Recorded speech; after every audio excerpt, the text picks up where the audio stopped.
여러분, 흔히들 결혼하면 두 명의 수입이 합쳐지기 때문에 돈을 모으는 속도도 2배 이상으로 빨라진다고 하는데요. 그러나 저희는 처음에 재테크 방향이 없어서 그저 월급을 벌고 쓰기에 바빴습니다. 그러다 보니 월급은 매년 인상되지만 저축 금액은 들쑥날쑥 항상 달랐고, 오히려 결혼 전보다 결혼 후 수입도 2배지만 지출도 2배로 늘어나면서 저축 금액이 더 줄어들기도 했습니다. 하지만 이런 것들을 한 이유로 저희가 2년 만에 1억의 자산을 모을 수 있었는데요. 오늘은 저희 부부가 자산을 합치고 구체적으로 무엇을 했기 때문에 돈을 빠르게 모아갈 수 있었는지에 대해 말씀드리려고 합니다. 첫 번째는 구체적인 자산 목표 계획을 세웠습니다. 돈을 모으기 어려운 이유는 구체적인 목표가 없기 때문이라고 생각했습니다. 그래서 저희 부부는 구체적인 기간, 금액, 이유를 설정했습니다. 목표는 장기 목표, 단기 목표 나눠서 설정했는데요. 저희는 5년 내에 서울에 있는 아파트를 매수해서 투자 또는 실거주를 실행하는 것을 장기 목표로 세웠습니다. 그리고 이 장기 목표를 달성하기 위해서는 10억 이상이 필요했고 1년에 2억을 모아야겠다는 단기 목표를 세웠습니다. 물론 1년에 2억을 모으는 게 현실적으로 쉬운 일은 아닙니다. 하지만 일단 목표를 세운다는 것만으로도 돈을 모으는데 동기부여 역할을 해주었고 불필요한 돈이 새어나가는 걸 막아줬습니다. 저희는 이 목표를 만다라트표를 작성을 하면서 구체화했습니다. 만다라트표는 내가 목표하는 항목들을 만들고 그 항목별로 구체적인 목표들을 작성해보는 표인데요. 자산, 건강, 자기계발 등등 8개의 항목을 나눠서 각 항목별로 구체적으로 어떤 것들을 이루어 나갈지 같이 얘기를 통해서 정했습니다.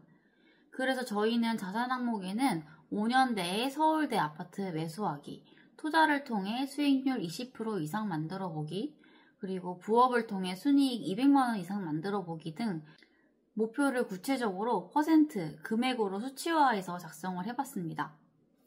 그 다음 이 목표를 달성하기 위해 필요한 금액을 파악하고 우리 부부의 매월 평균 수입과 소비 금액을 종합해서 매달 저축 고정 금액을 설정했습니다. 수입의 일정 비율을 자동 저축으로 고정시켜서 소비 후 저축이 아니라 저축 후 소비를 했습니다.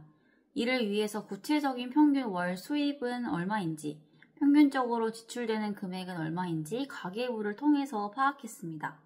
저희 부부는 상여금 제외하고 600만원 정도의 수입이 있었고 고정비, 생활비, 용돈, 경조사비 등을 합한 금액을 제외하고 340만원 정도, 약 50% 정도를 저축금액으로 자동이체 설정했습니다.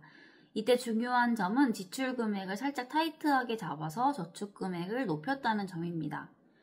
이 계산을 위해 저희는 가계부를 꾸준히 작성했고 가계부를 통해 우리 부부 평균 지출 금액을 파악할 수 있었습니다. 자동이체로 저축 금액을 강제적으로 설정해 놓으니 자동으로 최소 340만원은 매달 저축하게 됐습니다. 저축 금액을 고정적으로 설정하다 보니 남은 돈으로 생활비를 쓰기 위해 소비 습관이 만들어지고 자연스럽게 절약하는 습관도 만들어지게 되더라고요. 이때 추가적으로 이벤트성으로 들어오는 상여금이나 추가 수입은 모두 사용하지 않고 그대로 저축해서 불필요한 지출을 막았습니다. 세 번째는 몸값 올리기 또는 더 벌기를 찾았습니다.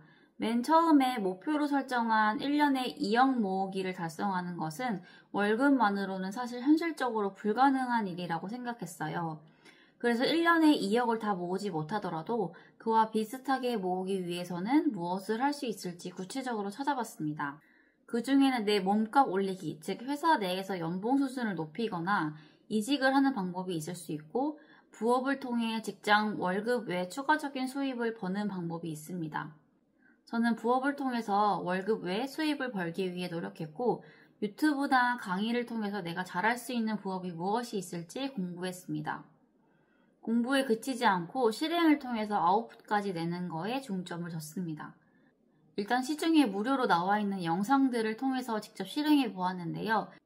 이 부업에 대해 10,000원이라도 내 힘으로 벌 때까지는 따로 강의를 듣는 등 큰 돈을 투자하지는 않았습니다.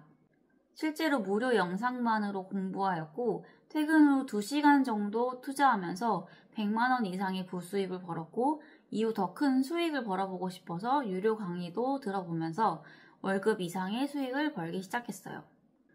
부업을 해보면서 물론 추가 소득을 버는 장점도 있었지만 저는 새로운 분야에 대해서 배워가는 즐거움, 그리고 자아실현, 인생의 재미를 느끼는 수단이 되기도 했습니다.